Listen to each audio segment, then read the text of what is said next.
Good morning my dear students.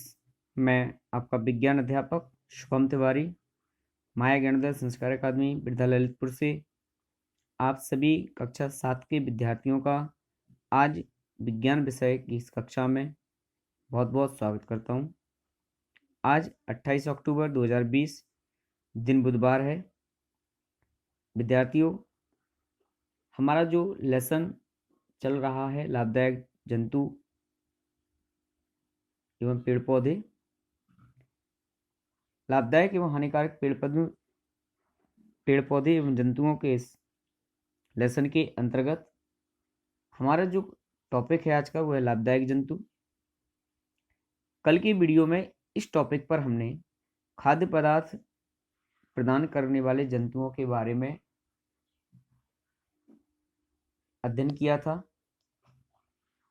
आज उसी topic से रिलेटेड हम ऐसे जंतुओं के बारे में यहाँ पर अध्ययन करेंगे जो हमारे जीवन के लिए लाभकारी है और इन जंतुओं से हमें ऐसा प्रोडक्ट, ऐसा उत्पाद या ऐसा सामान प्राप्त होता है जिसका उपयोग करके हम अपने दैनिक जीवन में विभिन्न प्रकार की वस्त्रों का उपयोग करते हैं। वे वस्त्र उन जंतुओं से प्राप्त वस्तुओं के द्वारा ही निर्मित किए जाते हैं और बड़े पैमाने पर इन जंतुओं को पाल करके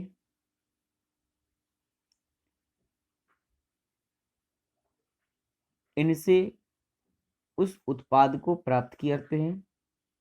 उस उत्पाद को प्राप्त करने के पश्चात उस उत्पाद का उपयोग वस्त्रों के निर्माण में करते हैं या अन्य वस्तुओं के निर्माण में करते हैं। फिर हम उनका उपयोग बाजार में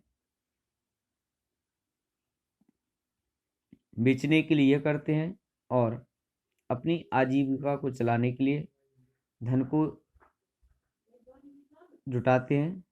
तो आइए जानते हैं ऐसे प्राणी जो उत्पाद को उत्पन्न करते हैं, उत्पाद किसी प्रोडक्ट को हमें प्रदान करते हैं।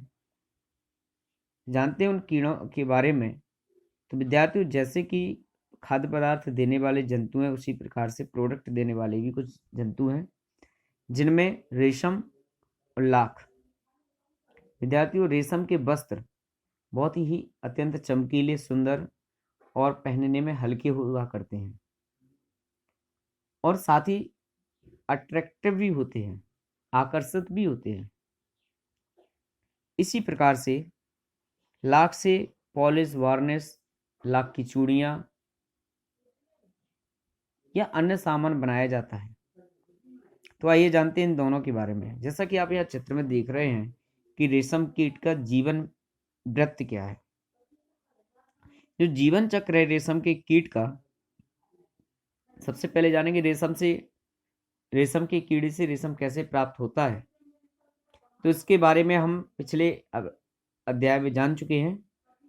रेशों से वस्त्रों तक जो लेसन था हमारा, पुनः एक बार फिर यहाँ पर आप देख रहे हैं कि ये रेशम का कीट है।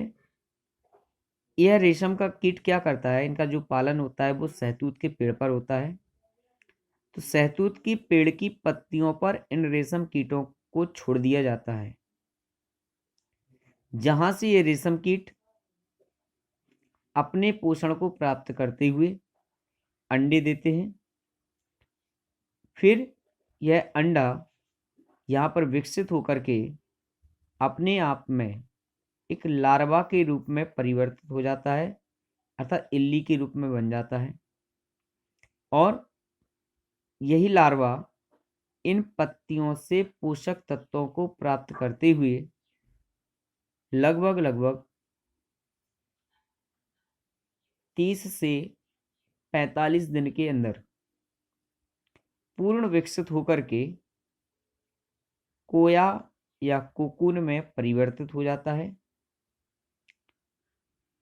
अर्थात रेशम की एक परत इस लार्वा के ऊपर इस प्रकार एकत्रित हो जाती है जिससे कि यह कीट सुरक्षित हो जाता है और कोया या कोकून पूर्ण विकसित होकर के पुनः एक रेशम कीट में परिवर्तित हो जाता है और इस कोकून को हम पानी में डालकर उबालकर इससे ये जो रेशम है ये निकाल लेते हैं।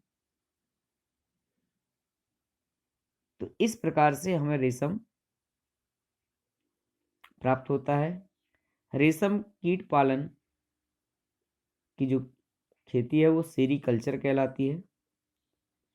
तो इस प्रकार एक रेशम कीट से लगभग 1000 मीटर लंबा रेशम का धागा प्राप्त किया जा सकता है। इसी प्रकार जिस प्रकार रेशम कीट का पालन होता है और रेशम प्राप्त होता है, उसी प्रकार लाख के कीट से लाख प्राप्त होता है जिसका उपयोग हम अपने जीवन में पॉलिश, वार्निश, चमड़ा, सील मोहर लगाने की लाख, चूड़ियाँ, ग्रामोफोन रिकॉर्ड, बिजली का सामान, बटन, खिलौने आदि को बनाने के लिए किया करते हैं। आइए लाख कीट से लाख कैसे प्राप्त किया जाता है जानते हैं।